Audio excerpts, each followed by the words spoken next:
Hello students.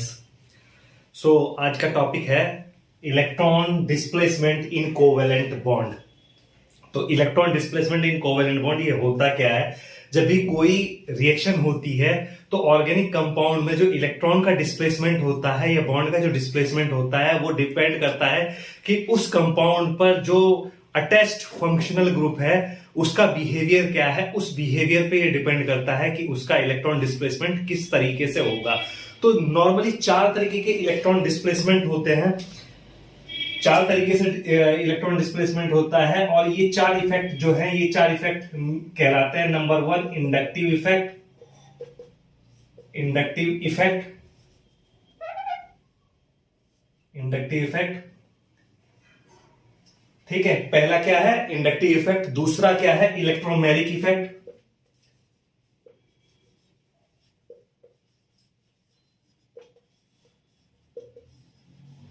Electromeric effect. Then उसके बाद third जो आता है उसको रेजोनेंस,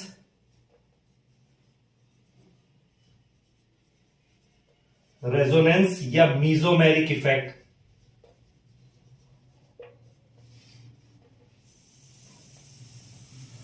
इफेक्ट ठीक है। देन फोर्थ जो आता है लास्ट वो है हाइपर कॉन्जुगेशन।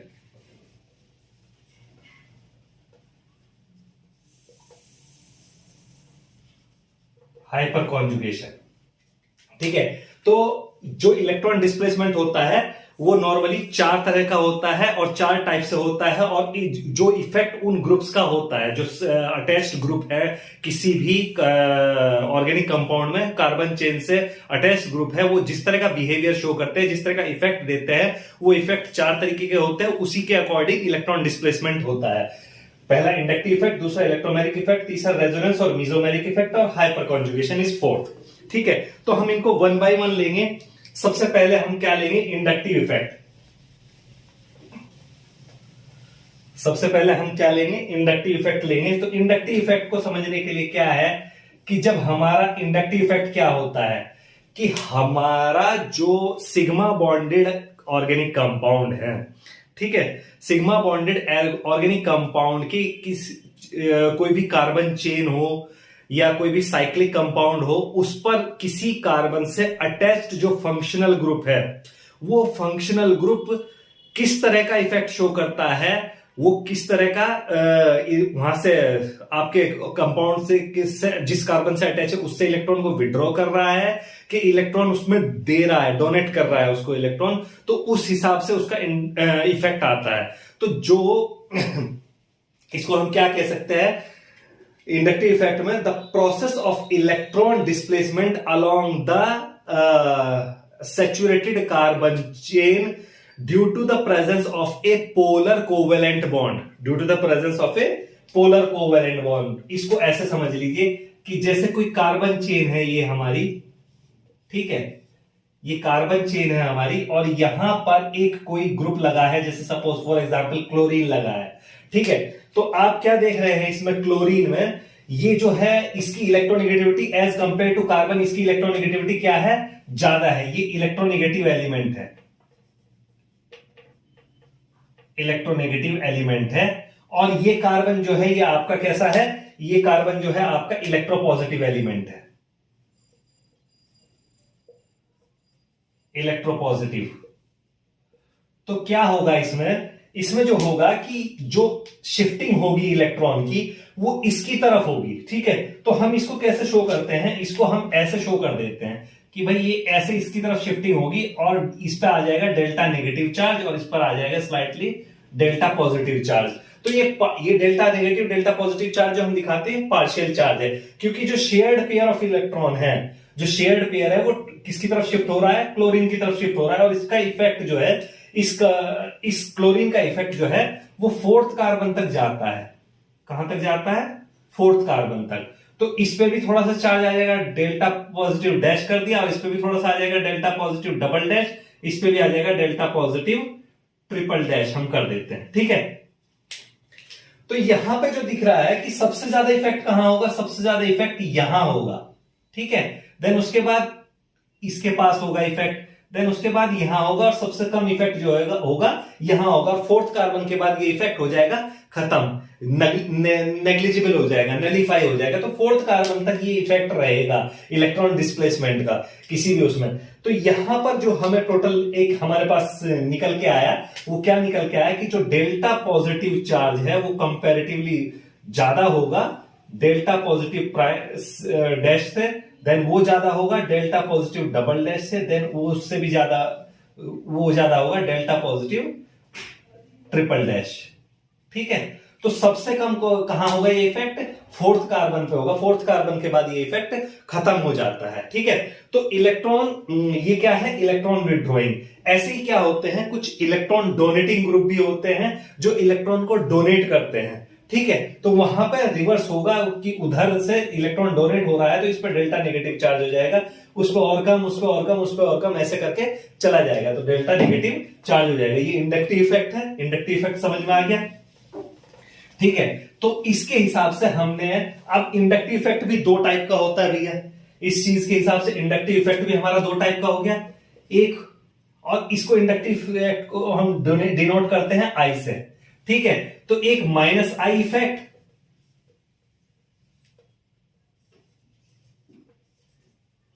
ठीक है, माइनस आई इफेक्ट में क्या होगा भैया? इलेक्ट्रॉन विड्रॉइंग ग्रुप, जहां पे इलेक्ट्रॉन विड्रॉइंग ग्रुप इन्वॉल्व हो, when electron withdrawing groups are attached. ठीक है, अब इलेक्ट्रॉन विड्रॉइंग ग्रुप जब अटैच्ड हो तो वो क्या शो करेंगे? वो नेगेटिव आई इफेक्ट शो करेंगे। ठीक है, अब नेगेटिव आई इफेक्ट शो करेंगे इलेक्ट्रॉन विड्रॉइंग ग्रुप। तो मैं एक सीरीज बना, और ये कंपेयर टू हाइड्रोजन देखा जाता है, हाइड्रोजन के कंपैरिजन में कि वो इलेक्ट्रॉन को विड्रॉ कर रहा है कि इलेक्ट्रॉन को डोनेट कर रहा है। तो अब मैं एक सीरीज बना रहा हूं और आई रिकमेंड दैट कि वीडियो को पॉज करके उस सीरीज को आप भी पूरा लिख लें और याद रखें कि क्या होती है इलेक्ट्रॉन नेगेटिव आई इफेक्ट की जो सीरीज बनेगी वो क्या होगी। सबसे ज्यादा इलेक्ट्रॉन विड्रॉइंग इफेक्ट होगा नाइट्रो ग्रुप का। ठीक है, नाइट्रो ग्रुप का क्या होगा? सबसे ज्यादा इलेक्ट्रॉन विड्रॉइंग ग्रुप होगा। देन उसके बाद साइनुम, देन उसके बाद कार्बोक्सिलिक एसिड। ठीक है, ये तीन मैंने लिख दिए, कार्बोक्सिलिक एसिड। देन उसके बाद एस्टर आ जाता है, कोई भी एस्टर, आर कोई भी ethyl group, methyl group, acetyl, कोई भी फंक्शनल ग्रुप हो सकता है, आइसोप्रोपाइल हो सकता है। देन उसके बाद आता है फ्लोरीन, फ्लोरीन के बाद आता है क्लोरीन, और क्लोरीन के बाद आता है ब्रोमीन, देन आपका आता है आयोडीन। ये हैलोजेंस में ये सीरीज हो जाएगी। ठीक है, आयोडीन के बाद फिर आपका hydroxy group, hydroxy group, iodine के बाद हाइड्रोक्सी ग्रुप, हाइड्रोक्सी के बाद मिथॉक्सी ग्रुप। ठीक है, मिथॉक्सी की इलेक्ट्रॉन विड्रॉइंग टेंडेंसी ज्यादा होगी। देन उससे कम होगी फिनाइल की, फिनाइल, इसको हम ब्रैकेट में C6H5 लिख देते हैं। ठीक है, और देन होगी हाइड्रोजन, सबसे कम किसकी होगी? हाइड्रोजन की। तो ये होगी, ये सब ग्रुप फंक्शनल ग्रुप क्या शो करेंगे? इलेक्ट्रॉन विड्रॉइंग, इलेक्ट्रॉन विड्रॉइंग यहां तक, आयोडीन तक इलेक्ट्रॉन विड्रॉइंग ग्रुप है तो माइनस आई इफेक्ट ये शो करेंगे। देन उसके बाद माइनस आई इफेक्ट हो गया जब कोई इलेक्ट्रोपॉजिटिव ग्रुप अटैच हो, जो इलेक्ट्रॉन डोनेटिंग ग्रुप अटैच हो, तो वो क्या देगा? Positive I effect. दूसरा क्या हो जाएगा? Positive I effect. ठीक है, पॉजिटिव आई इफेक्ट। इसमें क्या होता है? When an electron donating, when an electron donating group attached, group attached, तो ये क्या देगा? ये इलेक्ट्रॉन डोनेटिंग ग्रुप क्या देंगे? पॉजिटिव आई इफेक्ट देंगे। जैसे मिथाइल, मिथाइल एक इलेक्ट्रॉन डोनेटिंग ग्रुप है, अगर वो अटैच है तो उसका पॉजिटिव आई इफेक्ट होगा। अब क्या होता है कि जितना ज्यादा इस कार्बन एटम अटैच होंगे तो उतना ही ज्यादा वो हाइड्रोजन के कंपैरिजन में इलेक्ट्रॉन डोनेटिंग होगा। इसको ऐसे समझ लीजिए कि अगर हम CH3 CH3 CH3 ये टर्शरी ग्रुप हो गया, इसकी इलेक्ट्रॉन डोनेटिंग कैपेसिटी ज्यादा है as compare to CH3 CH CH3 secondary group से, देन इसकी ज्यादा है as compare to CH3 CH2 ethyl से, देन इसकी ज्यादा है मिथाइल से, और देन लास्ट आता है हाइड्रोजन। तो हाइड्रोजन की जो है हाइड्रोजन के कंपैरिजन में इनकी इलेक्ट्रॉन डोनेटिंग टेंडेंसी सबसे ज्यादा टर्शियरी ब्यूटाइल ग्रुप की, then isopropyl, then ethyl, then methyl. इसको भी आप लिख लीजिए वीडियो पॉज करके, ठीक है।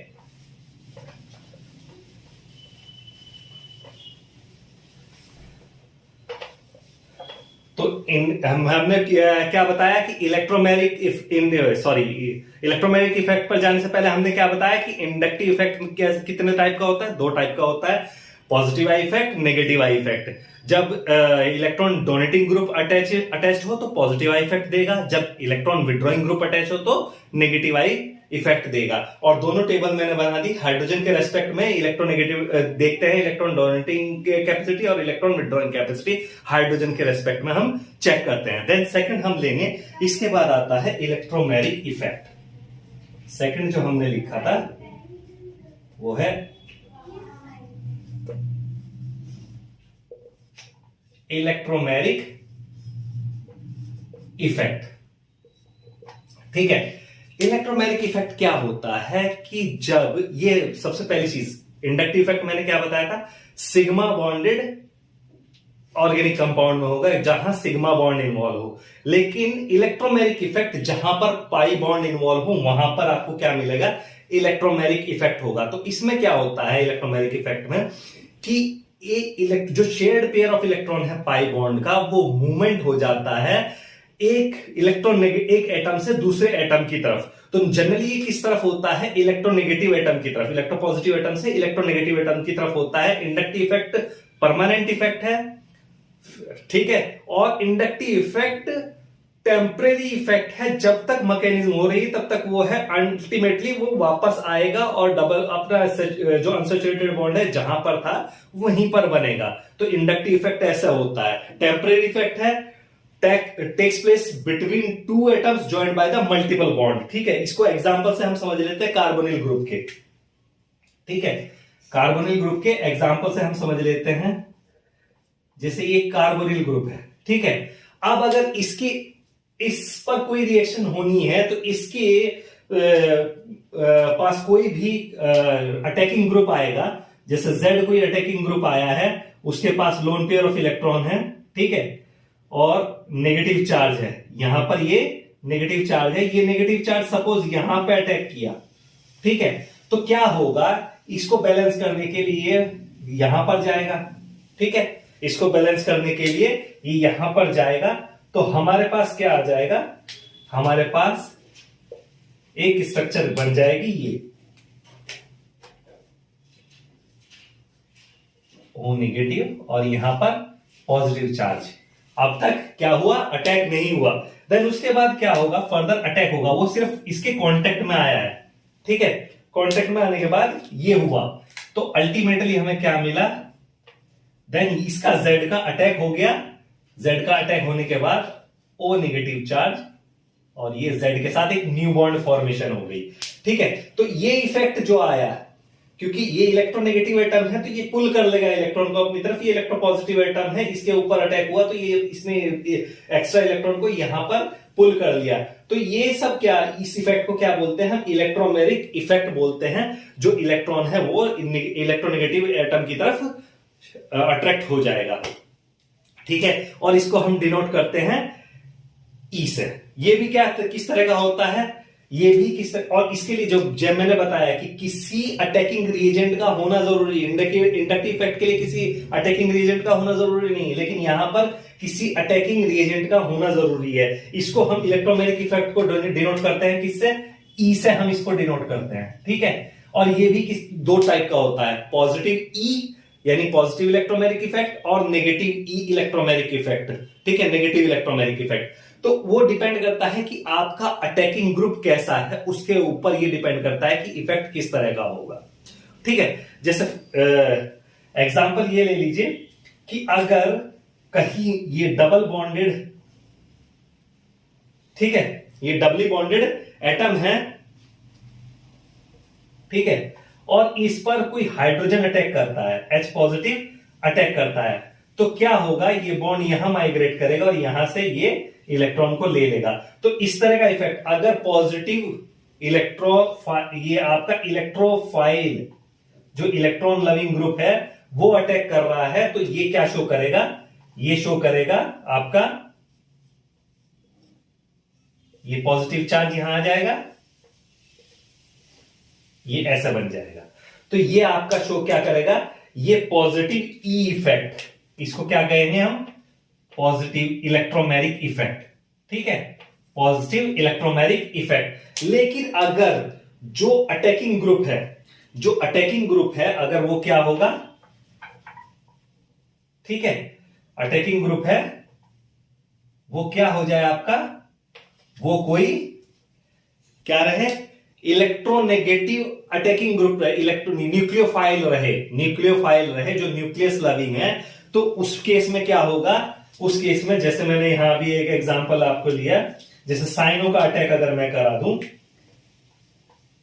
Cn नेगेटिव, तो ये अटैक करेगा सपोज इस कार्बन पे, तो ये इलेक्ट्रॉन यहां पे आ जाएगा और नेगेटिव चार्ज यहां आएगा और यहां पर आ जाएगा आपका Cn, ठीक है। तो कार्बन की सारी वैलेंसी सेटिस्फाई हो गई। तो इस तरह का इफेक्ट क्या कहलाएगा, negative E, negative electromeric effect कहलाएगा। इस तरह का इफेक्ट कैसा इफेक्ट होगा, नेगेटिव इलेक्ट्रोमैरिक इफेक्ट, ठीक है। ये इलेक्ट्रोमैरिक इफेक्ट हो गया, इंडक्टिव इफेक्ट हो गया, इलेक्ट्रोमैरिक इफेक्ट हो गया। अब हम जाएंगे रेजोनेंस या मीजोमैरिक इफेक्ट की तरफ।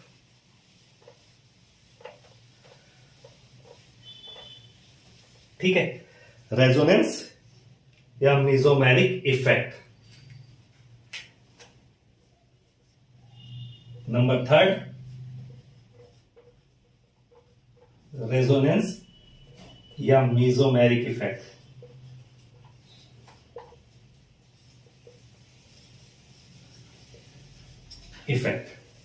अब रेजोनेंस और मीजोमैरिक इफेक्ट क्या होता है और ये कब होता है, जब कोई भी कंपाउंड ऐसा हो जो दो या दो से ज्यादा स्ट्रक्चर देता हो, ठीक है, उसकी दो या दो से ज्यादा स्ट्रक्चर बनाई जा सकती हो और कोई भी एक स्ट्रक्चर उसकी पूरी प्रॉपर्टी को, उस कंपाउंड की सारी प्रॉपर्टी को डिस्क्राइब ना कर सके, बता ना सके कि हाँ इसकी ये प्रॉपर्टी है।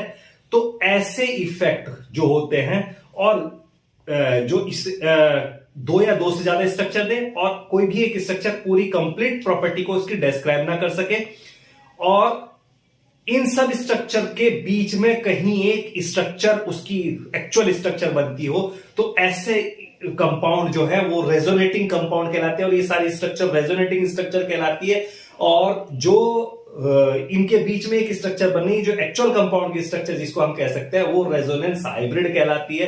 तो इस फिनोमिनन को हम क्या बोलते हैं, रेजोनेंस या मीजोमैरिक इफेक्ट। इस सारे फिनोमिनन को हम क्या बोलते हैं, रेजोनेंस या मीजोमैरिक इफेक्ट हम इसे बोलते हैं। इसे बहुत सारी स्ट्रक्चर में एक कंपाउंड को लिखा जा सकता है। इसको समझने के लिए हम एग्जांपल के तौर पे ले लेते हैं कार्बन डाइऑक्साइड, ठीक है, एग्जांपल हम ले लेते हैं कार्बन डाइऑक्साइड।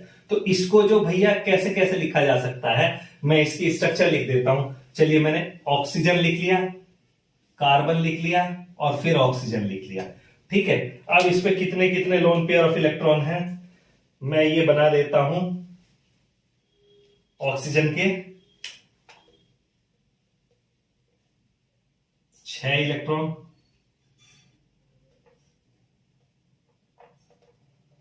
ऑक्सीजन के 6 इलेक्ट्रॉन और कार्बन के 4 इलेक्ट्रॉन।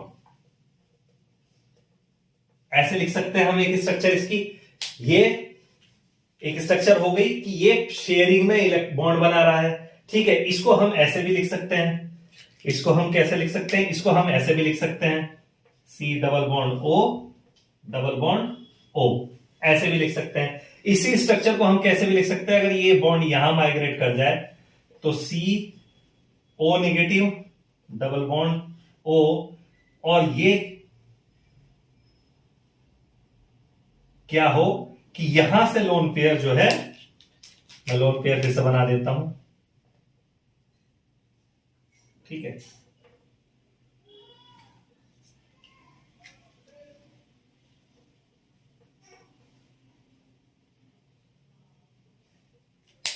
अब ये लोन पेयर जो है यहां से यहां आ जाएगा, तो क्या होगा, यहां पे एक बॉन्ड और बन गया और पॉजिटिव चार्ज यहां पर आ गया। इसका रिवर्स भी लिख सकते हैं हम, ठीक है, ऐसे भी तो लिख सकते हैं, ठीक।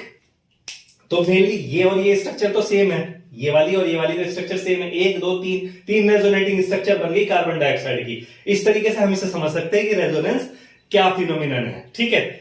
और दूसरा एग्जांपल मैं ले लेता हूं बेंजीन का।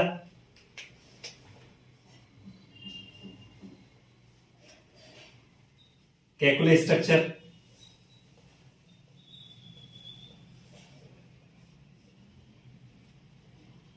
अब देखिए, तो जो बॉन्ड है ये देखिए, ये बॉन्ड इस कार्बन के बीच में, इधर इस कार्बन के बीच में, और इधर इस कार्बन के बीच में। अब ये वाला बॉन्ड रोटेट किया, ये वाला यहां लेके आया मैं, ये वाला यहां लेके आया, ये वाला यहां लेके गया, और ये वाला यहां आ गया, तो ये ऐसी स्ट्रक्चर बन गई, ठीक है। तो ये फर्स्ट और सेकंड स्ट्रक्चर में आप डिफरेंस देख पा रहे हैं, कुछ कोई डिफरेंस नहीं है, दोनों स्ट्रक्चर सिमिलर हैं, ठीक है। अब क्या है कि इनके बीच में स्ट्रक्चर बनती है, वो कैसे कंफर्म हुआ, तो जब हमने देखा कि कार्बन कार्बन सिंगल बॉन्ड के बीच जो डिस्टेंस होती है, जब कोई हम सिग्मा बॉन्डेड कोई भी कंपाउंड लेंगे जहां पर सिर्फ सिग्मा बॉन्ड इन्वॉल्व है, तो कार्बन कार्बन के बीच जो सिग्मा बॉन्ड की लेंथ है वो लेंथ होती है आपकी 1.54 पिकोमीटर की, ठीक है।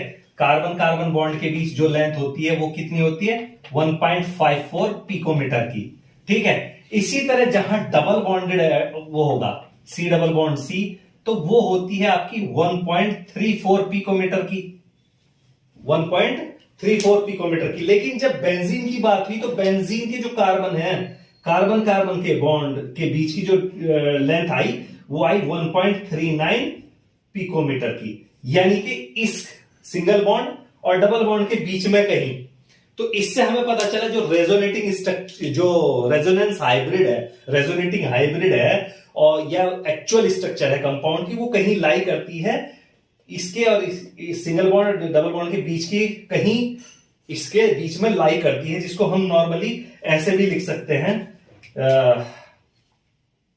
यहां पर बना देता हूं, जिसको नॉर्मली हम ऐसे भी लिख सकते हैं कि बीच में ये सब डॉटेड कर दिया, ठीक है, बेंजीन के लिए। तो इस चीज से हमें पता चल गया कि जो बॉन्ड डिस्टेंस चेंज हो रही है उसकी वजह से जो है ये इनके बीच की कहीं स्ट्रक्चर है, एक्चुअल स्ट्रक्चर ना सिंगल बॉन्ड के साथ है ना डबल बॉन्ड के साथ है, बीच में कहीं एक्चुअल स्ट्रक्चर आती है आपकी। ये आपका रेजोनेंस का एक एग्जांपल बेंजीन हो गया। और एग्जांपल ले लेते हैं रेजोनेंस के लिए, कार्बन डाइऑक्साइड हो गया, बेंजीन हो गया। जो आपका एसिड, ठीक है, RCOOH acid, acidic functional group, इसको हम कैसे लिख सकते हैं, इसको हम ऐसे लिख सकते हैं, RC डबल बॉन्ड OH, एक स्ट्रक्चर ये हो गई, ठीक है। और दूसरी स्ट्रक्चर इसकी क्या हो जाएगी भैया, ठीक है। अगर मैं कहूं यहां से ये लोन पेयर है इसके पास, ये लोन पेयर यहां जाएगा और ये यहां आ जाएगा, ठीक है। तो क्या हो जाएगा, अब इसके ऊपर दूसरी स्ट्रक्चर जो बनेगी O negative O positive H, इसके ऊपर ये दूसरी इसकी रेजोनेटिंग स्ट्रक्चर बन जाएगी, ठीक है। तो इस तरीके से कार्बोक्सिलिक एसिड को समझा जा सकता है। और तीसरा एक एग्जांपल और ले लेते हैं नाइट्रो कंपाउंड का।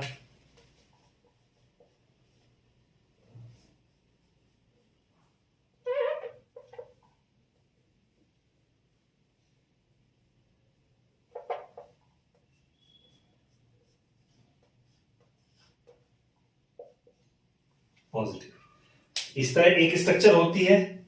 अगर हम इसको ये बॉन्ड का मूवमेंट इधर कर दें और ये इधर कर दें, ठीक है, तो सेम ही स्ट्रक्चर बनेगी, ठीक, क्या बन जाएगी, सेम ही स्ट्रक्चर हो जाएगी इस तरह की। लेकिन अब ऑक्सीजन का चेंज हो जाएगा कि भैया आपका ऑक्सीजन पहले ये वाला डबल बॉन्डेड था, अब ये वाला डबल बॉन्डेड हो गया, पॉजिटिव चार्ज वहीं रहेगा। ठीक है, तो इस तरीके से ये पॉजेस करेंगे, अलग अलग स्ट्रक्चर को बताएंगे कि अलग अलग स्ट्रक्चर इसमें कैसे बन सकती है, रेजोनेटिंग स्ट्रक्चर कैसे हो सकती है। ठीक है, एक एग्जांपल और ले लेते हैं एनिलीन का। यहां से आपको आगे जब मैं बताऊंगा कि ये भी दो तरह की होती है कि पॉजिटिव रेजोनेंस और पॉजिटिव आर इफेक्ट या पॉजिटिव एम इफेक्ट या नेगेटिव एम इफेक्ट। ठीक है, तो उसको समझने के लिए एक एग्जांपल और ले लेते हैं, एनिलीन।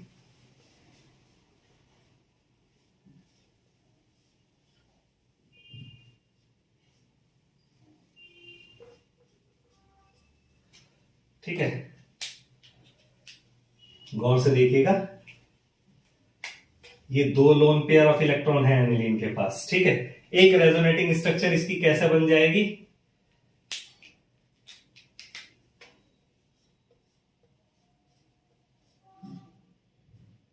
अब ये बॉन्ड में यहां ले आता हूं, बॉन्ड की रोटेशन कर देता हूं और ये ऐसे ही रहा। ठीक है, लोन पेयर ऑफ इलेक्ट्रॉन यहां पर है। अब क्या होगा, ये लोन पेयर ऑफ इलेक्ट्रॉन में यहां मूव करा देता हूं और ये बॉन्ड इस कार्बन पर इलेक्ट्रॉन मूव करा दे हो जाते हैं। ठीक है, ये इलेक्ट्रॉन डबल बॉन्ड के इस कार्बन पर आ जाते हैं। तो नेक्स्ट स्ट्रक्चर क्या बन जाएगी आपकी,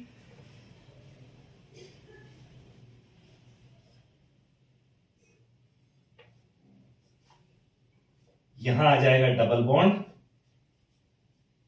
विथ पॉजिटिव चार्ज और यहां पर आ जाएगा नेगेटिव चार्ज। ठीक है, अब क्या होगा, इसके बाद फिर फर्दर ये बॉन्ड यहां मूव किए, इलेक्ट्रॉन पेयर मैंने यहां मूव किया है तो ये इस कार्बन पे आ जाएगा। ठीक है, फिर नेक्स्ट स्ट्रक्चर क्या बनेगी भैया आपकी, नेक्स्ट स्ट्रक्चर ऊपर तो एज सच रहेगा,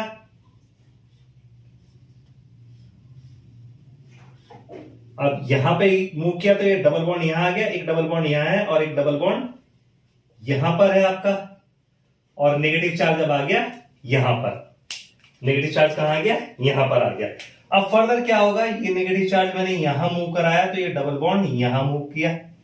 ठीक है, तो नेक्स्ट रेजोनेटिंग स्ट्रक्चर क्या बनी आपकी, next resonating structure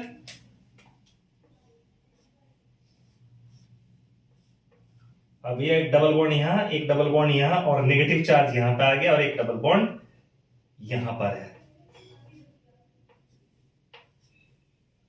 with positive charge.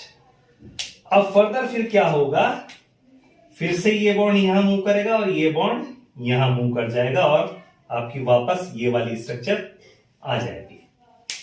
ठीक है, तो दिख गया आपको कि कितनी resonating structure, 1 2 3 4 5 resonating structure aniline के केस में बन रही है। ठीक है, ये एग्जांपल था हमारा एनिलीन का। ठीक है, तो अच्छे से समझेंगे कैसे कैसे रेजोनेटिंग स्ट्रक्चर हमारी बन रही है। ठीक है, अब क्या होता है कि एनर्जी जो रेजोनेटिंग हाइब्रिड होता है उसकी जो एनर्जी होती है वो लोएस्ट एनर्जी पर रहता है, उसकी एनर्जी लोएस्ट एनर्जी होती है। लोएस्ट एनर्जी पे जब कोई भी कंपाउंड जाएगा तो वो सबसे ज्यादा स्टेबल फॉर्म में होगा। ठीक है, तो रेजोनेटिंग स्ट्रक्चर की जो एनर्जी, रेजोनेंस हाइब्रिड की एनर्जी जो होती है वो लोएस्ट एनर्जी होती है, और जो इंटरमीडिएट स्ट्रक्चर्स बन रही हैं जितनी भी, ये एग्जांपल जैसे एनिलीन का लिया तो इसमें 5 स्ट्रक्चर बन रही हैं, तो इनका एक रेजोनेंस हाइब्रिड होगा, उस हाइब्रिड की एनर्जी सबसे कम होगी, और जो ये रेजोनेटिंग स्ट्रक्चर बीच बीच में first second third fourth fifth है, इनकी energy as compare to resonance hybrid ज्यादा होगी। इनकी एनर्जी जो होगी वो ज्यादा होगी, और ये दोनों रेजोनेटिंग स्ट्रक्चर और रेजोनेंस हाइब्रिड की एनर्जी के बीच का डिफरेंस जो है उसे हम क्या बोलते हैं, रेजोनेंस एनर्जी। इनके बीच का डिफरेंस क्या कहलाता है, रेजोनेंस एनर्जी कहलाता है, या इसको रेजोनेंस स्टेबलाइजेशन एनर्जी भी हम बोल सकते हैं। ठीक है, अब इसके कुछ रूल्स है, जब हम रेजोनेटिंग स्ट्रक्चर लिखते हैं तो उनको फॉलो करना जरूरी है। जब भी हम कोई रेजोनेंस स्ट्रक्चर लिख रहे हो तो हमें ये चीज ध्यान में रखनी है कि उसका न्यूक्ली जो है वो सेम पोजीशन पर रहना चाहिए, पहला पॉइंट। दूसरा पॉइंट क्या है, जितनी भी रेजोनेटिंग स्ट्रक्चर हैं उनमें नंबर ऑफ अनशेयर्ड इलेक्ट्रॉन यानी कि unpaired electron unpaired electron, not unshared, unpaired electron का नंबर है वो सेम रहना चाहिए, वो चेंज नहीं होना चाहिए। जैसे यहां पे 2 हम लेके चले तो यहां पे भी ये इस स्ट्रक्चर में भी SH2 ही है, यहां पे भी ये माइनस चार्ज आ रहा है, 2 अनपेयर्ड इलेक्ट्रॉन है, यहां पर भी 2 अनपेयर्ड इलेक्ट्रॉन है, यहां पर भी 2 अनपेयर्ड इलेक्ट्रॉन। तो नंबर ऑफ अनपेयर्ड इलेक्ट्रॉन आपके चेंज नहीं होने चाहिए, वो सेम रहना चाहिए, ठीक है। और कंट्रीब्यूटिंग स्ट्रक्चर, जितनी भी स्ट्रक्चर्स रेजोनेंस हाइब्रिड बनाने में कंट्रीब्यूशन दे रही हैं, इतनी सारी स्ट्रक्चर बन रही हैं, तो इनके बीच में कहीं रेजोनेटिंग हाइब्रिड है, तो इन सब की एनर्जी सेम होनी चाहिए, इन सब की एनर्जी डिफर नहीं करनी चाहिए, होती ही है सेम, ठीक है। और सबके सब ऑक्टेट रूल फॉलो करने चाहिए। और जो resonance hybrid octet rule follow नहीं करेगा, उस रेजोनेटिंग स्ट्रक्चर जो ऑक्टेट रूल फॉलो नहीं करेगी, उस रेजोनेटिंग स्ट्रक्चर को हम काउंट नहीं कर सकते, ठीक है। एग्जांपल के लिए मैं ये ले लेता हूं कि एक रेजोनेटिंग स्ट्रक्चर इसकी बनानी है, CH2 डबल बॉन्ड C, ठीक है।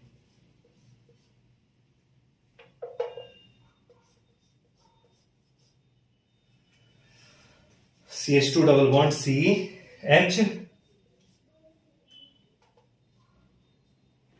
NH3 पॉजिटिव चार्ज है यहां पर, ठीक है।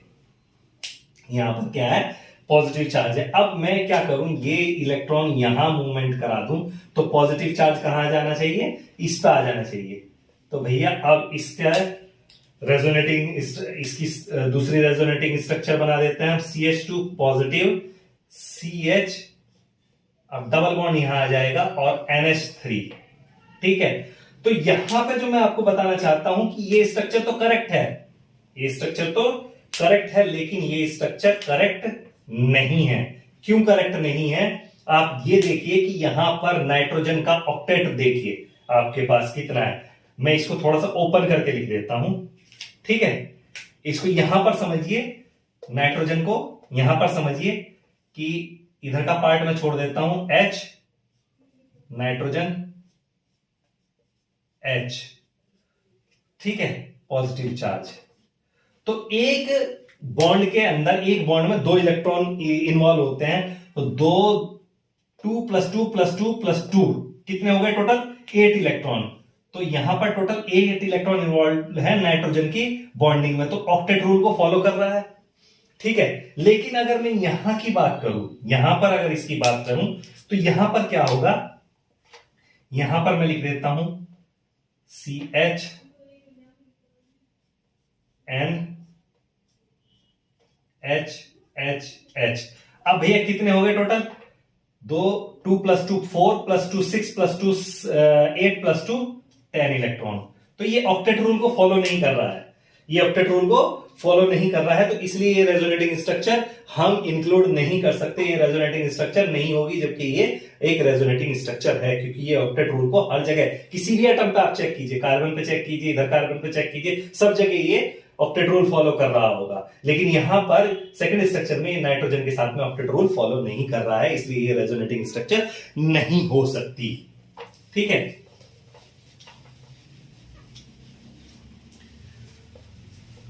समझ में आ गया होगा कि रेजोनेटिंग स्ट्रक्चर क्यों नहीं हो सकती।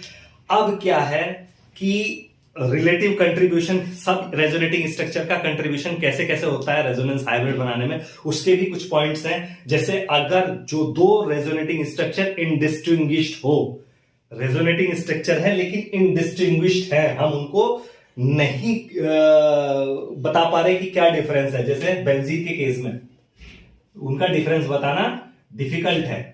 जैसे बेंजीन के केस में ये 2 रेजोनेटिंग स्ट्रक्चर हैं, ठीक है।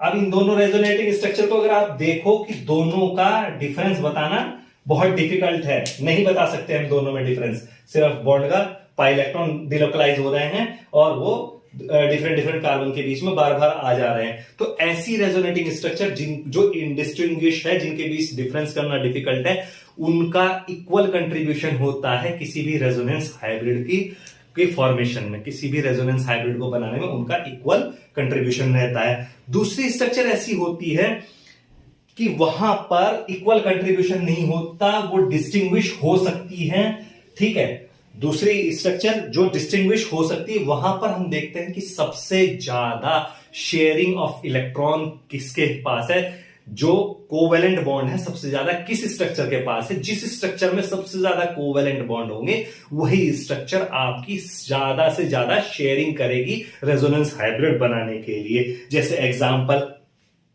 डाइन्स का एग्जांपल ले लेता हूं मैं, ठीक है। यहां पर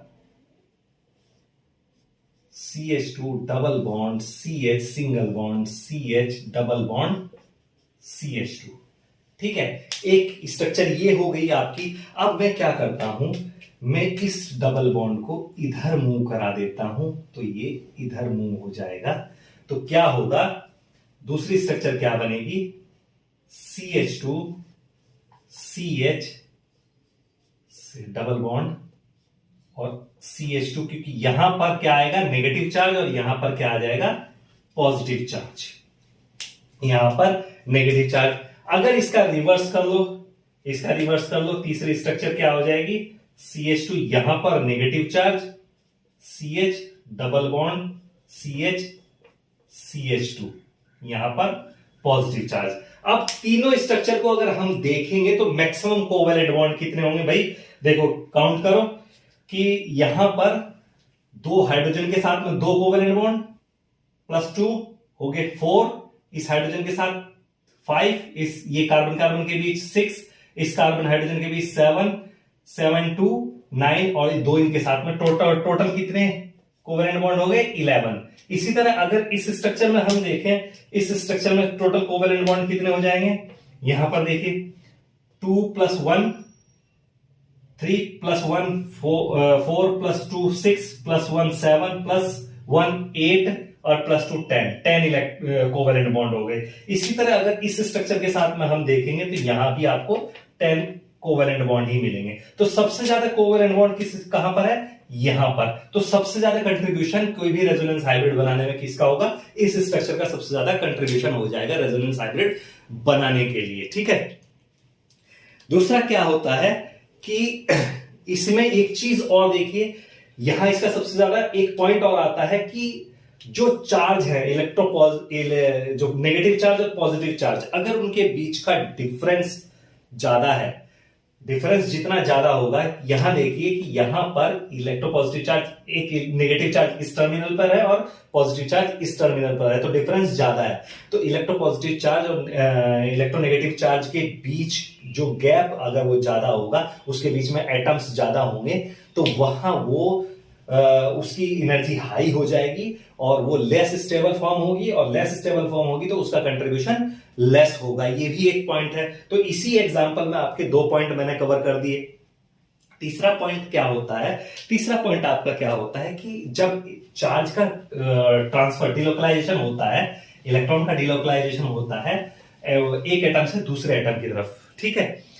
तो जब एक एटम से दूसरे एटम की तरफ इलेक्ट्रॉन का डिलोकलाइजेशन होता है, तो जो स्ट्रक्चर इलेक्ट्रोनेगेटिव एटम अपनी तरफ अट्रैक्ट करता है, तो इलेक्ट्रोनेगेटिव एटम पर नेगेटिव चार्ज और कंपैरेटिवली इलेक्ट्रोपॉजिटिव एटम पर अगर पॉजिटिव चार्ज आएगा तो वो स्ट्रक्चर ज्यादा स्टेबल होगी और उसका कंट्रीब्यूशन ज्यादा होगा। एग्जाम्पल, कोई भी कार्बन ग्रुप लेकर हम एग्जाम्पल ले सकते हैं, ठीक है। यहां पर जैसे R1 R2 ये कार्बन है, ये आपका, इसकी रेजोनेटिंग स्ट्रक्चर क्या बन जाएगी भैया, R1 R2 C positive O negative. वो कैसे बन जाएगी, ये बॉन्ड यहां मूव करेगा तो ये एक रेजोनेटिंग स्ट्रक्चर इसकी बन जाएगी। तो ये एज कंपेयर टू ये इलेक्ट्रोनेगेटिव एटम है, इलेक्ट्रोनेगेटिव एटम है, ठीक है। ये इलेक्ट्रोनेगेटिव एटम है और ये इलेक्ट्रोपॉजिटिव एटम है। तो जो चार्ज है वो नेगेटिव चार्ज इलेक्ट्रोनेगेटिव एटम पर जा रहा है और पॉजिटिव चार्ज इलेक्ट्रोपॉजिटिव एटम पर आ रहा है, तो ये स्टेबल फॉर्म है और इसका कंट्रीब्यूशन ज्यादा होगा। जबकि अगर हम इसका रिवर्स देखें, इसको अगर हम ऐसे देखें कि ये अगर मैं इधर की तरफ मूवमेंट करा दूं, ठीक है, तो फॉर्म क्या बनी, R1 R2 C negative O positive. ये लेस स्टेबल होगी। ये लेस स्टेबल होगी क्योंकि इलेक्ट्रोनेगेटिव एटम पर पॉजिटिव चार्ज स्टेबल नहीं रह सकता, तो ये इसका कंट्रीब्यूशन लेस होगा और ये अनस्टेबल स्ट्रक्चर होगी। ठीक है, ये एक एग्जांपल आ गया आपका। ठीक है, और मैंने पिछले एग्जांपल में separation of positive and negative charge वो आपको बता दिया था। ठीक है, तो ये आपके एक एग्जांपल से कवर हो गया। अब नेक्स्ट पॉइंट इसमें क्या आता है, रेजोनेंस स्ट्रक्चर बनने के लिए, रेजोनेंस हाइब्रिड बनने के लिए दो एडजेसेंट एटम के ऊपर सिमिलर चार्ज अगर आता है तो वो स्ट्रक्चर लेस स्टेबल होती है। जैसे कोई डाइकीटो कंपाउंड एग्जांपल ले लेते हैं किसी डाइकीटो कंपाउंड का, कि ये R C double bond O, ठीक है, C डबल बॉन्ड O और यहां R1 डाल लेते हैं। तो अगर इलेक्ट्रॉन का मूवमेंट ऐसे हो जाए तो क्या होगी, इसकी नेक्स्ट स्ट्रक्चर क्या बनेगी भैया, hybrid structure, R C positive O negative, C positive O negative R1।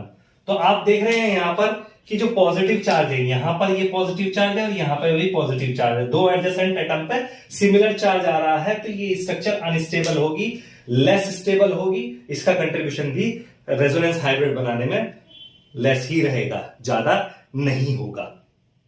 ठीक है, ये ज्यादा।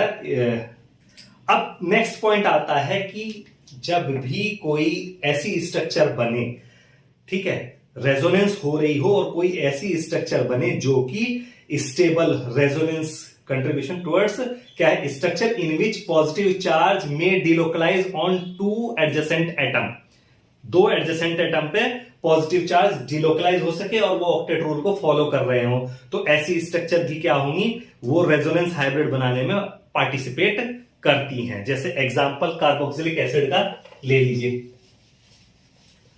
जब डिलोकलाइज हो सके,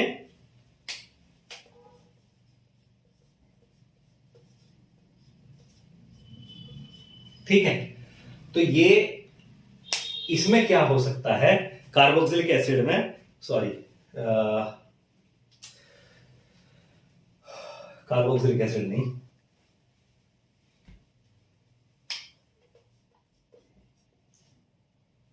ये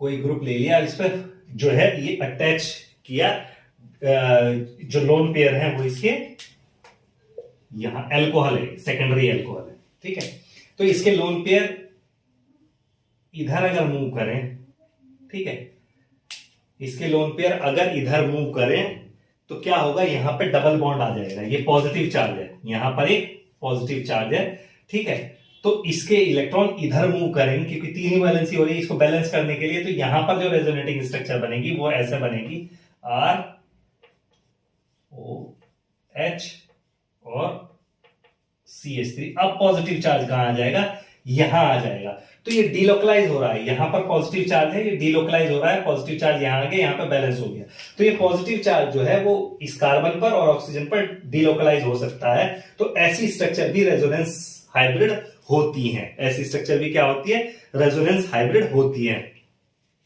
ऑक्टेट रूल का एग्जांपल मैंने बताया, ये कोई भी ऑक्टेट रूल का, ठीक है, ये आपका क्या, इससे आप समझ सकते हैं यहां पर पॉजिटिव चार्ज है और यहां पर आपका ऑक्टेट रूल पूरा हो रहा है। इस पॉजिटिव चार्ज को बैलेंस करने के लिए यहां गया तो स्ट्रक्चर क्या बनी, R C, तो यहां से लोन पेयर यहां आ गए, ठीक है, यहां से लोन पेयर अगर यहां आएंगे तो ये आपकी तीन बॉन्ड की स्ट्रक्चर बनेगी और ये पॉजिटिव चार्ज यहां पर आ जाएगा, ठीक है, ये पॉजिटिव चार्ज यहां पर आ जाएगा, तो ये भी स्ट्रक्चर स्टेबल है और ये भी स्ट्रक्चर स्टेबल है, तो ये भी आपकी ऑक्टेट रूल फॉलो कर रही है। 2 + 2 + 2 6 और दो लोन पेयर बचेंगे इसके पास, ठीक है, 2 + 2 2 + 2 6, दो लोन पेयर बचे, तो ऑक्टेट रूल फुलफिल हो रहा है यहां भी और यहां भी, तो ये ऑक्टेट रूल भी फुलफिल कर रही है। तो इस तरह जो हमारा ये रेजोनेंस जो है, हमारा ये इस तरीके से कवर हो जाता है। अब रेजोनेंस भी दो तरह की होती है, जो जैसा कि मैंने कहा था कि रेजोनेंस भी दो तरह की होती है। जब टू टाइप्स की होती है, पॉजिटिव आर इफेक्ट, अगर सब्सटेंट उस पर अटैच सब्सटेंट जो है वो इलेक्ट्रॉन डोनेटिंग हो, इलेक्ट्रॉन दे रहा हो सिस्टम के अंदर, तो वो positive R resonance, positive resonance show करेगा। और अगर इलेक्ट्रॉन विड्रॉइंग हो तो वो नेगेटिव रेजोनेंस शो करेगा। जैसे मैंने एनिलीन का एग्जांपल लिया था, तो फिर से मैं स्ट्रक्चर बना देता हूं एनिलीन की।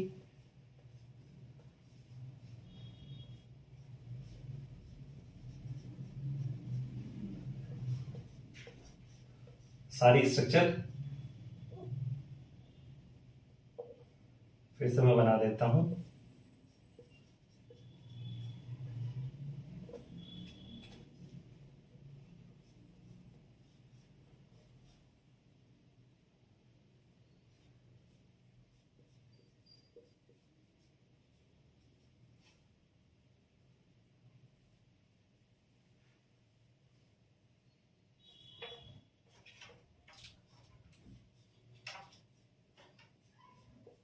सारी स्ट्रक्चर फिर से बना देता हूं।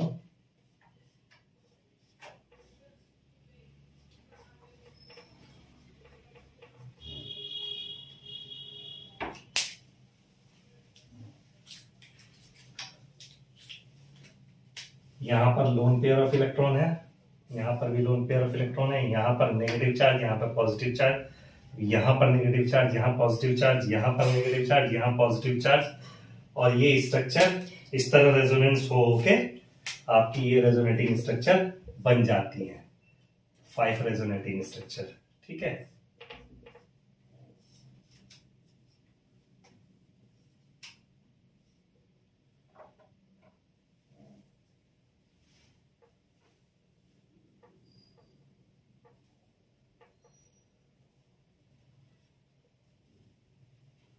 तो ये आपकी रेजोनेटिंग स्ट्रक्चर बन गई है। तो एनिलीन क्या कर रहा है, इलेक्ट्रॉन सिस्टम में डोनेट कर रहा है। एनिलीन क्या कर रहा है, सिस्टम में इलेक्ट्रॉन डोनेट कर रहा है, तो इसका इफेक्ट जो होगा वो पॉजिटिव प्लस आर पॉजिटिव होगा, या प्लस एम मिजोमेरिक इफेक्ट जो होगा वो पॉजिटिव होगा। तो इसे पॉजिटिव मिजोमेरिक इफेक्ट या नेगेटिव मिजोमेरिक इफेक्ट हम कह सकते हैं, पॉजिटिव मिजोमेरिक इफेक्ट या पॉजिटिव रेजोनेंस इफेक्ट इसको हम बोल सकते हैं। इसी तरह अगर इलेक्ट्रॉन विड्रॉइंग ग्रुप अगर लगाओ, सपोज एनिलीन की जगह अगर हम नाइट्रो ग्रुप लगा दें, एनिलीन की जगह अगर हम नाइट्रो लगा दें, जैसे मैंने इंडक्टिव इफेक्ट में आपको टेबल बताई थी कौन से इलेक्ट्रॉन विड्रॉइंग ग्रुप होते हैं, कौन से इलेक्ट्रॉन डोनेटिंग ग्रुप होते हैं, तो आप उनको अच्छे से याद कर लीजिए कि इलेक्ट्रॉन विड्रॉइंग ग्रुप और इलेक्ट्रॉन डोनेटिंग ग्रुप कौन कौन से होते हैं।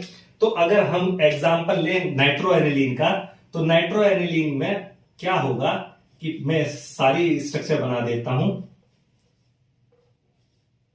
ठीक है, ये डबल बॉन्ड, देन इसके बाद मैं पहले डबल बॉन्ड का ही माइग्रेशन कर देता हूं।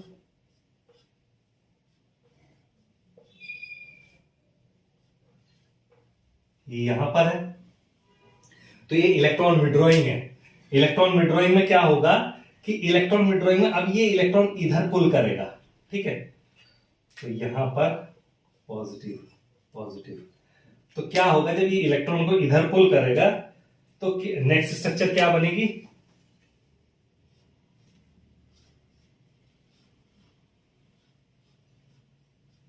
अब ये इलेक्ट्रॉन यहां चले जाएंगे, ओ नेगेटिव ओ नेगेटिव,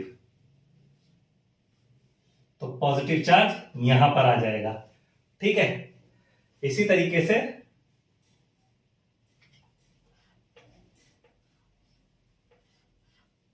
अब ये बॉन्ड यहां मूव करेगा तो पॉजिटिव चार्ज यहां मूव कर जाएगा।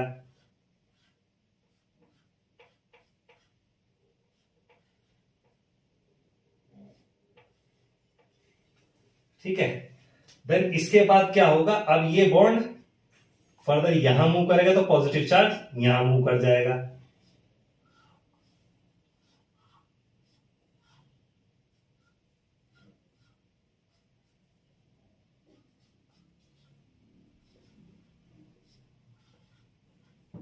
ठीक है, फिर क्या होगा कि ये वापस से, ठीक है, ये देखिए इधर गया नेगेटिव चार्ज, तो ये यहां पर, ये यहां मूव कर गया। ऐसे ही ये यहां पे मूव किया तो पॉजिटिव चार्ज इधर आ गया, देन ये यहां मूव किया तो पॉजिटिव चार्ज इधर आ गया। अब क्या होगा कि ये वापस से ये बॉन्ड यहां मूव करेगा और ये बॉन्ड यहां मूव कर जाएगा, तो वापस आपके पास ये वाली स्ट्रक्चर आ जाएगी। तो इस तरह ये इलेक्ट्रॉन, अब चूंकि क्या हो रहा है कि यहां पर इलेक्ट्रॉन विड्रॉ हो रहे हैं सिस्टम से, रिंग से इलेक्ट्रॉन को विड्रॉ कर रहा है, तो ये इस तरह की रेजोनेंस क्या कहलाएगी, इस तरह की रेजोनेंस क्या हो जाएगी, माइनस आर इफेक्ट या minus M effect, minus R effect या माइनस एम इफेक्ट कहलाएगी। इस तरह की रेजोनेंस को हम नेगेटिव आर इफेक्ट या नेगेटिव मेसोमेरिक इफेक्ट हम इसको कह सकते हैं। ठीक है, नेक्स्ट मेसोमेरिक इफेक्ट के बाद लास्ट हमारा जो आज के टॉपिक का बचा वो हाइपर कॉन्जुगेशन। लास्ट है हमारा हाइपर कॉन्जुगेशन, फोर्थ हाइपर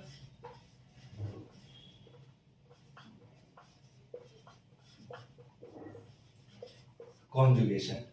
अब ये हाइपर कॉन्जुगेशन क्या होती है, जब कहीं डबल बॉन्ड मल्टीपल बॉन्ड हो किसी स्ट्रक्चर के अंदर और वहां पर हमारा डिलोकलाइजेशन इस तरीके से हो कि सिग्मा और जो पाई बॉन्ड है उनके बीच में एक इंट्रैक्शन हो, तो वो इंट्रैक्शन ही हाइपर कॉन्जुगेशन है और कुछ नहीं। एडजेसेंट कार्बन एटम के सिग्मा बॉन्ड से पाई बॉन्ड का इंट्रैक्शन हो, हमारे के जो पाई बॉन्ड है उनका इंट्रैक्शन हो, उसको ही हम हाइपर कॉन्जुगेशन कहते हैं। ठीक है, इसको ही क्या कहते हैं, हाइपर कॉन्जुगेशन। और इसकी डिस्कवरी की थी बेकर एंड नाथन ने, तो इसलिए इसे हम बेकर एंड नाथन इफेक्ट भी बोलते हैं। क्या बोलते हैं, बेकर एंड नाथन इफेक्ट भी हम इसको बोल सकते हैं। इसको इस एग्जांपल से आप समझ सकते हैं। मैं एग्जांपल ले रहा हूं, कोई एल्कीन ले लेता हूं जिससे मिथाइल ग्रुप अटैच्ड है। ये मिथाइल ग्रुप अटैच्ड है इस एल्कीन के साथ में। ठीक है, इस एल्कीन के साथ में ये मिथाइल ग्रुप हमारा अटैच है। ठीक है, तो अगर हम इसके पाई बॉन्ड का मूवमेंट इस तरफ करें, ठीक है, तो इसको बैलेंस करने के लिए ये बॉन्ड जो है ये बॉन्ड यहां मूव करेगा। ठीक, तो अब हम इस स्ट्रक्चर को कैसे लिख सकते हैं, अब हम इस स्ट्रक्चर को दूसरी फॉर्म में लिख सकते हैं। तो यहां पर हम मान लेते हैं कि यहां पर क्या आ जाएगा, अब यहां पर सॉरी, तो इस स्ट्रक्चर को हम दूसरी फॉर्म में क्या लिख सकते हैं कि यहां पर हमारा आ गया नेगेटिव चार्ज। ठीक है, H C, यहां पर H पॉजिटिव H, अब ये डबल बॉन्ड यहां मूव किया CH CH2 और यहां पर आ गया हमारा नेगेटिव चार्ज। यहां पर हमारा क्या आ गया, नेगेटिव चार्ज। अब इसकी तीन डिफरेंट फॉर्म बन सकती है। वो तीन डिफरेंट फॉर्म कैसे बन सकती है कि ये इसके साथ भी ऐसा जरूरी थोड़ा है कि यही वाला बॉन्ड मूव करे, ये वाला भी कर सकता है, ये वाला भी कर सकता है। तो मैं अब ऐसे लिख देता हूं कि H C H H, ये positive charge, double bond CH CH2 negative charge. ठीक है, और इसकी तीसरी फॉर्म क्या बन सकती है कि ये वाला चला गया। मैं इसको ऐसे लिख देता हूं कि H C H H positive, double bond CH CH2 negative. ये क्या है, ये कॉन्जुगेटिंग स्ट्रक्चर बन गई इसकी डिफरेंट। तो ये क्या है, ये डबल बॉन्ड, ये सिग्मा बॉन्ड इधर माइग्रेट हो रहा है, लेकिन ये मैंने दिखाने के लिए ऐसे लिखा है, ये बॉन्ड टूटता नहीं है, ये नहीं बॉन्ड। अब इसका पाई बॉन्ड में क्या होता है, s ऑर्बिटल इन्वॉल्व होता है और p ऑर्बिटल भी इन्वॉल्व होता है, जबकि सिग्मा बॉन्ड में ओवरलैपिंग जो होती है हाइड्रोजन का सिर्फ s ऑर्बिटल है। तो इसको आप ऐसे समझिए कि मैं इतना पार्ट लिखता हूं p ऑर्बिटल के साथ में। ठीक है, इसको आप ऐसे समझिए कि ये कार्बन है, ये दो हाइड्रोजन और ये इसका p ऑर्बिटल। ठीक है, ये ऑर्बिटल ओवरलैप कर रहा है हाइड्रोजन के s ऑर्बिटल के साथ में। ठीक है, इसके साथ में जो अटैच है ये सिग्मा बॉन्ड C और यहां पर ये सिग्मा बॉन्ड है एक, और इनके दो p ऑर्बिटल हैं, उनके साथ में क्या बनेगा, ये p ऑर्बिटल इसका और ये p ऑर्बिटल, ये क्या बना रहे हैं, ये बना रहे हैं आपका पाई बॉन्ड। ये क्या बना रहे हैं, ये बना रहे हैं पाई बॉन्ड। ठीक है, तो इनकी जो कॉन्जुगेशन हो रही है, अब इनके जो कोरिलेशन आ रहा है इनके बीच में, ये ओवरलैप्ड एरिया और इसके बीच में जो एडजेसेंट कार्बन के इस और इसको ही कहते हैं हाइपर कॉन्जुगेशन। हाइपर कॉन्जुगेशन, जो इनके बीच का जो अट्रैक्शन है ये क्या कहलाता है, हाइपर कॉन्जुगेशन। इस ओवरलैपिंग एरिया यानी इस हाइड्रोजन के साथ में इसके p ऑर्बिटल का जो ओवर कॉन्जुगेशन हो रहा है, अट्रैक्शन है, इंटरेक्शन है इनके बीच का, वही है हाइपर कॉन्जुगेशन। तो ये हाइपर कॉन्जुगेशन, इस कॉन्सेप्ट को जो बोलते हैं ऑर्बिटल कॉन्सेप्ट भी बोलते हैं। तो ऑर्बिटल कॉन्सेप्ट से हम समझ सकते हैं कि हाइपर कॉन्जुगेशन किस तरह की होती है। अब इससे क्या समझ में आया कि जो डबल बॉन्डेड है हमारे, जो इससे अटैच्ड कार्बन है ये अल्फा कार्बन है। तो अल्फा कार्बन पे जितने ज्यादा हाइड्रोजन होंगे, जितने ज्यादा हाइड्रोजन होंगे उतनी ज्यादा हाइपर कॉन्जुगेशन स्ट्रक्चर हम बना सकते हैं। तो देखिए अगर 3 हाइड्रोजन है तो यहां पर 3 हाइपर कॉन्जुगेटिव स्ट्रक्चर बन रही है, 2 होंगे तो 2 हाइपर कॉन्जुगेटिव स्ट्रक्चर बनेगी, और 1 होगा तो 1 हाइपर कॉन्जुगेटिव स्ट्रक्चर बनेगी। तो इससे हमें क्या पता चला कि जो हाइपर कॉन्जुगेशन शो करेगा अल्फा कार्बन पर, अगर हाइड्रोजन सबसे ज्यादा होगी तो वो ज्यादा हाइपर कॉन्जुगेटिव स्ट्रक्चर शो करेगा। तो इससे हमें जो एक कंक्लूजन सामने आया कि टर्शरी ब्यूटाइल की जो हाइपर कॉन्जुगेटिव स्ट्रक्चर होती है वो सबसे कम होती है, हाइपर कॉन्जुगेशन इफेक्ट जो होता है वो सबसे कम होता है टर्शरी ब्यूटाइल ग्रुप का हाइपर कॉन्जुगेटिव इफेक्ट, और सबसे ज्यादा जो होता है वो यानी कि CH3 इसका सबसे कम होगा then compare to CH3CH, then इससे ज्यादा होगा CH3CH2, और देन सबसे ज्यादा जो होगा वो मिथाइल का होगा, क्योंकि वहां पर 3 हाइड्रोजन अल्फा हाइड्रोजन अवेलेबल हैं, यहां पर 2 हैं, यहां पर 1 है, और यहां पर कुछ भी नहीं है, इसका 0 हाइपर कॉन्जुगेशन इफेक्ट इसका 0 रहेगा।